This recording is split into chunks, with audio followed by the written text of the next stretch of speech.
Basically, when we trim galas, we make a lot of heading cuts, try to eliminate any hanging pendant wood as much as possible. We're always trying to look for the most vigorous wood and the best fruit wood to cut back to. We feed them very heavy, generally pre-bloom. Well, we put on 3 shots of fertilizer, generally either calcium nitrate or 15-0-14, and then potash as we need it as a separate fall application. But through the year, we probably put on like 120 units of nitrogen between those 3 applications. Right here, they're probably still too tall, but I guess maybe I'm trying to be a little greedy too. I don't know. It seems to be working for us. Talk about the why you're cutting to all that strong wood. Just we've seen that a lot of the terminal growth, the terminal buds, I mean, they'll set fruit, but they tend to be small. And some of our trimming is kind of geared toward thinning, I guess. Trying to eliminate some of that small, late blooming stuff. So this is actually exactly the opposite of what we saw at the super spindle, where you weren't concerned about fruit size at all. Here, Gala it can be extremely small. Scott's gone after vigorous wood to help produce that larger fruit. Right. Good. You want clippers or do you want loppers? Explain why you've sort of done the things you've done. Okay, first off, we try to make the tops be as very narrow as possible to get sunlight to the bottoms, because we feel that what we've seen is that galas tend to be extremely light sensitive. I mean, if they get a little shade in the tops, or I should say in the bottoms, we really lose size there. These trees were trimmed by hired labor a year ago. They weren't probably trimmed quite the way I would have did them, and now we're kind of going back through cleaning them up a little bit. But we really try. We just try to always look for the strongest, most vigorous, good, healthy wood to cut to. And we make some funny cuts at times, like for instance this, which normally we probably would never do, but that's really ideal for fruit wood. You've done a good thinning job there too. Right. We eliminate some of that late bloom that always occurs on the ends. I mean, we trim them completely differently. We trim them Mac and feed them heavy, and it seems to have worked out all right. What kind of production did you get on this block? 2 years ago, which would have been their second leaf, we picked just about 600 bushel the acre. Last year, because of frost problems and everything else, it was about half that. We have a block that was planted in 2 years older than this. Same spacing, same everything. We generally pick about 900 bushel the acre. Let me answer that. This is not exactly a tall spindle because we use that term for essentially the 1 by 3 meter spacing. This is more what we would call a vertical axis because of the spacing. Now those terms maybe they don't mean anything, I guess, anymore. Since all those systems are kind of the same, we use spacing to regulate how long and big the branches are we'll leave. Here with, what was it, 5 foot you said? Yeah. You know, we're going to leave more of a bottom tier, we're going to leave more permanent branches down there, we're going to allow bigger branches all the way up except for the very top. Whereas what we're calling a tall spindle is really, you know, much closer, basically what he has on top of the hill is where he's headed. Now I was asking Stuart if, at the first stop, if he thought any of those trees were a slender pyramid, and he said no, but and he was saying here you could repeat your comment on what slender pyramid is. The slender pyramid really is just a description of the shape of the tree you're trying to get, irrespective of the size of the tree. So the same principles of management of the tree apply whether you're on a dwarf rootstock, a semi-dwarf, or a 106 like an intermediate vigor. These trees here, with the spacing and the size of them, are heading towards a slender pyramid shape. They've got a narrow, slim top, and they flare out at the bottom where you've got a bit of space for the basal tier. The whole idea is to create as much surface area in respect of the volume of the canopy. In other words, keep the canopy well exposed in the bottom for light as well as in the top. I want to pick on the second tree, Scott, and it's not anything personal to you, but that second tree is bugging me. Like right there. Okay. Well, let me just get rid of the mic so I can. Jason cut it. I always like to look at the history of trees, and you can learn a lot from just looking at this tree, but it was headed right there at planting. Every one of these trees was headed, and yesterday Kurt was telling us, and one of the principles I want to re-emphasize here, the initial tree quality has a particularly important bearing on what happens in terms of tying branches down and how much labor. When you plant a whip, like it looks to me like these were, or even if they had some feathers, they were still headed. That results in a relatively strong tier of bottom branches. And this one here was the top bud and it's really strong, and this one was pretty strong. And that requires, I think you have to spend the money to tie that group of 4 branches down. If you use that whip tree system, even if you buy big 3/4 inch whips and you head them, once you make that decision to head, you lock yourself into tying at least 4 to 5 branches down. The alternative is to plant large feathered trees but not head them with the feathers already relatively flat. Then you don't have to do any tying. And it would be nice to be able to contrast those two here, but we don't have them. And so Stuart's point, and I think Kurt's point yesterday, was a cheaper system is to invest a little more in the, maybe it's not cheaper, maybe it's the same dollars, but buy better trees with feathers at the European price for feathered trees, and not have to tie them down. I like that system. If you get us that cheap trees, I'd appreciate it. When I visited New Zealand, I could see on trees that were newly planted the tremendous growth and pushing feathers on their own. Some of it is that you guys are used to more vigorous stocks. When you switch to 9s and marks, it's hard to get the kind of 1-year growth that we saw in some of those blocks down there. They're just fantastic. By the end of 1 year, they're almost this tall. Without that level of vigor, it's hard to push branches when transplanting, especially if we get cool soils in the spring. We get rainfall and cold. We just can't push enough growth. And the only way for us to do it is to head it. Otherwise, we'd get little dards and run it out trees. But we think even the better approach is to buy big feathered trees and then not have to. Yeah, let the nurseryman. Yeah, On an occasional, very vigorous variety, we maybe could get away with no heading. But what we're used to with Empires, Jonomax, even Gala, we can't do it without a heading cut. But I want to emphasize that I think you lock yourself into some tying down. Now, we used to spend, when we first started in this business, Steve and I, we spent so much effort on tying a lot of branches down. And then we tied them up. For the reason that you said, we started too low. We're trying to cheapen the system, and the best way to do that is not do any tying of quality trees. If you don't do that, then at least I think you have to tie the bottom floor down horizontal. But we agreed wholeheartedly that we want to start them up a little higher. That requires you to have at least a 5/8 inch tree so you can head it. Instead of at 30 inches, you can head at 36 inches and bring that lowest tier up to the 30-inch mark. That's what we would suggest right now to people if they're going to plant whips. There's a couple more points I want to get to, but first, I just can't stand that branch there. If I get rid of that, and this one here, I feel a lot better. I want to now get Scott back involved about the Gala-specific pruning, and I want us to go down there. Now, yesterday I gave credit to the wrong person, but Scott, I guess, is really the person who's pushed this area into this style of more aggressive pruning, fertilization on Gala. Now, this is the most ugly cut a horticulturalist could ever think of. But I wanted to go down there a couple of trees, have Scott prune, and have him explain why we do that, why we do this kind of cut. Whereas a Gala, what we're looking for, like you make this cut here, which you never do, but this is ideal sizing fruit, sizing wood. I guess that's the way to put it. If you thin them out a little bit, and like that, it's the same thing. It's good, healthy, strong fruit buds. And I probably even, to some degree, nip the head back to prune the bud on all of them. And as I go up through the tops, just thin them out, space them.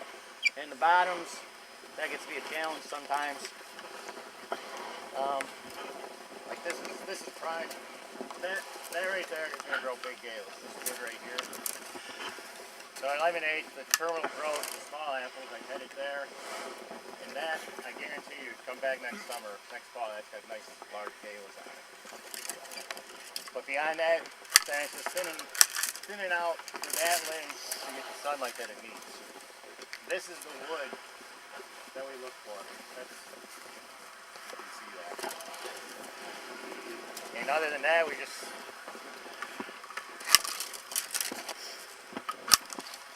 about this is also good wood up in the top. Our goal is basically what I'm trimming them to look for that type of wood. Make the tops narrow. These are getting way too tall. And just try to get sunlight down into the bottoms.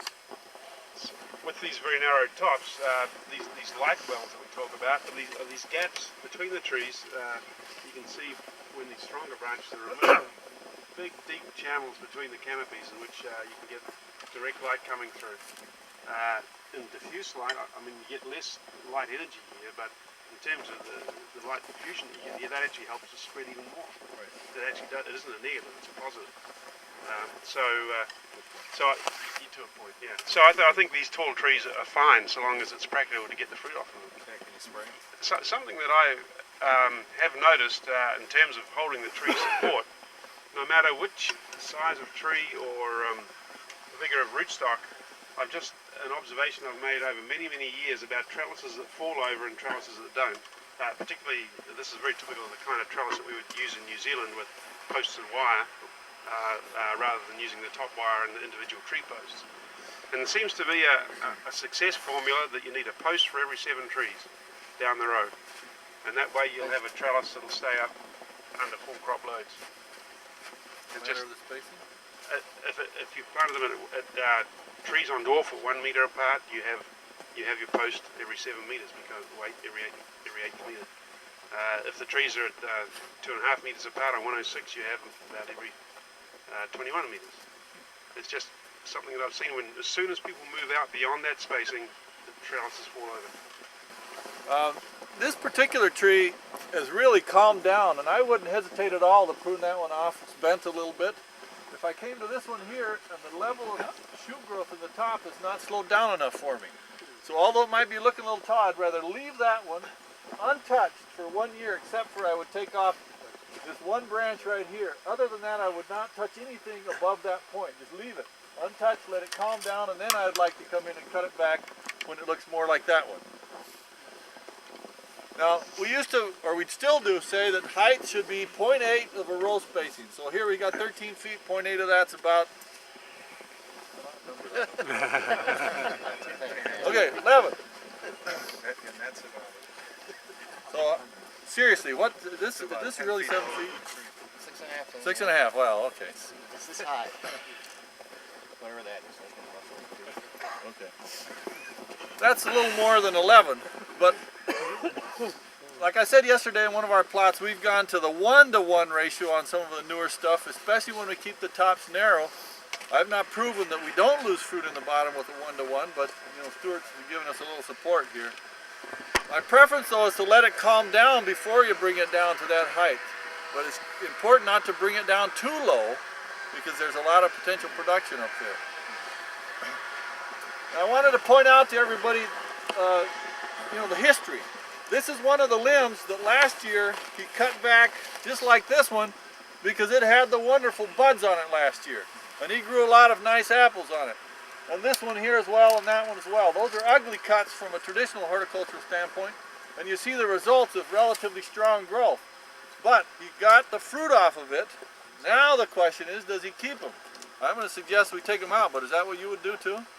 I try take that out, this out, and I probably hold that for another year. Whatever comes out of here, the next year, these will come out. I mean, it isn't pretty, but it isn't pretty. But what my point is that these will not have the nice fat spurs like that already has. And whatever fruit sets on these will be 1 year wood. Typically is a little smaller. So if you look at that branch, this one does have some spurs, this one has very few, and that one has very few. It's done its job. So I say these are the ones that go out, maybe not all in 1 year, but this one still has another year. So if I was to prune it, I would take that one out, that one and that one for this year. and probably one on this side. And then go forward with the kind of pruning that he was doing. Stubbing it back right there. You're getting 1 year's fruiting out of each branch. If you do this stubbing and it results like that. Now weaker trees, it won't grow as much as this one did, but more vigorous trees, that's what you're getting. The branch here that would have had the large fruit on it would have been these ones that have a good boar shoot on them.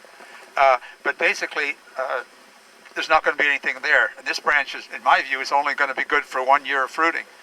And I wouldn't have headed it like that. I would have let it grow another year or two until I got a couple of years of fruit out of it. But the concern here is fruit size, and I honestly have no experience with fruit size and galas in this environment. But I find that more than just an ugly cut. I find it offensive. Offensive. We're gonna have fun at the next spot. I just want to talk about fruit size and gala in this climate. It's the miserable Washington growers. They have convinced the supermarkets we want 80 count galas. We have very difficult time. The Kroger buyers decided that it's 88 gallons. Well, somebody did. You know, we can do 80 count with Empire on a good year, but Gala's tough. We can barely do 100 count on the best year. Mostly it's 120s that we get here with Galas. And unless we really go after it, we just can't get into that fresh market game as well as we would like. Now, so far, they've been willing to take our 100 counts. But to produce a high percentage of 100 counts is hard. Now, there is some debate still within this growing community. Look at the squiz up there. Those are the ones we choked back. There's a big difference if you want to hold up that branch, where he does his heading back cutting on that size, and I would point out this is the kind here versus the much smaller branch, maybe where he's tipped back like that. The level of vigor difference between this, which put up a few spurs, and this, which, well, not that one. Where's the other one? The big, vigorous one, which had essentially no spurs, is a qualitative difference that's under debate a little bit, and so still with us. Last year, I had real trouble making this kind of cut. I don't have trouble making the heading back cuts on the smaller wood, for the very reasons that Bruce and Stuart said. I don't know. You know, it's all a learning process, Scott. We're learning from you, but maybe you might consider on the bigger wood either taking it all the way out or leaving it intact for 1 more year, whereas the smaller wood that we definitely know brings a small fruit size, or this, where we're not going to get the vigor response doing your heading cuts on that. Scott, you want to respond? Yeah, I agree with what he's saying there.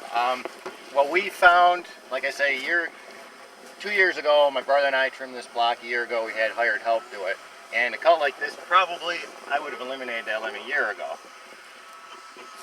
It's real hard to teach somebody to trim a gala and then turn around and trim a mac. I mean, one thing we definitely don't do is have them trim a mac and a gala all at the same time. You either trim one or the other.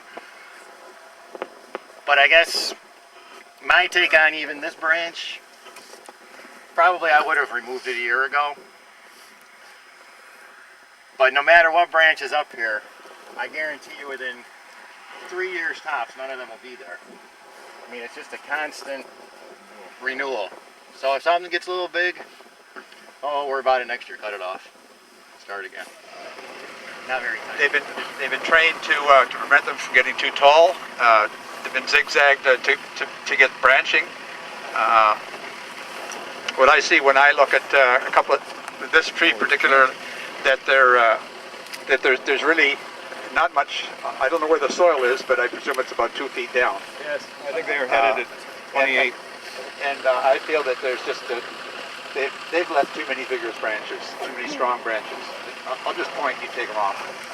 No, I'm not going to prune them. You go ahead. That's why you brought them. Well, okay, move a little closer here. Wow. Yeah, I mean, clearly, this lower part of the tree is just not going to get enough light with these 1, 2, 3, 4 big branches in that part of the tree. And this year I'd probably take 2 or 3 of them off. That good enough for you? Well, that's a lot better. I definitely want these to be cone-shaped trees, and so I'd take that whole thing off. I would have. but probably a year or two ago.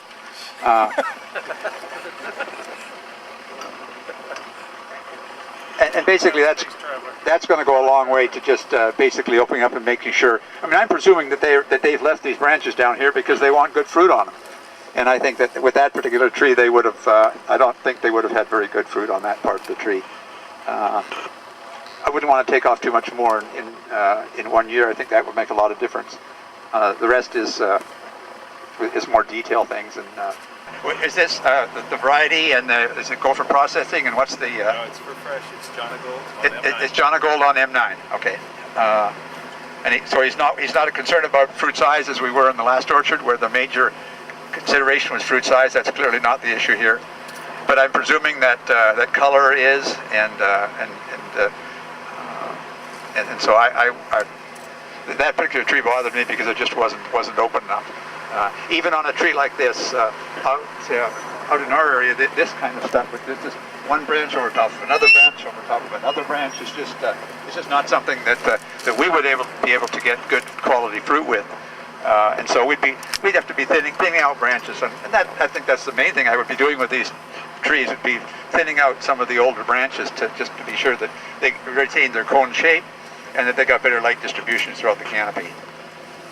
I was just wondering about the leader there, and the fact that it's leading, it's well set up with fruit, but heavy set coming. John Gold, big apples, is that leader not going to break off? Well, it's only going to break off if you leave too many apples on it.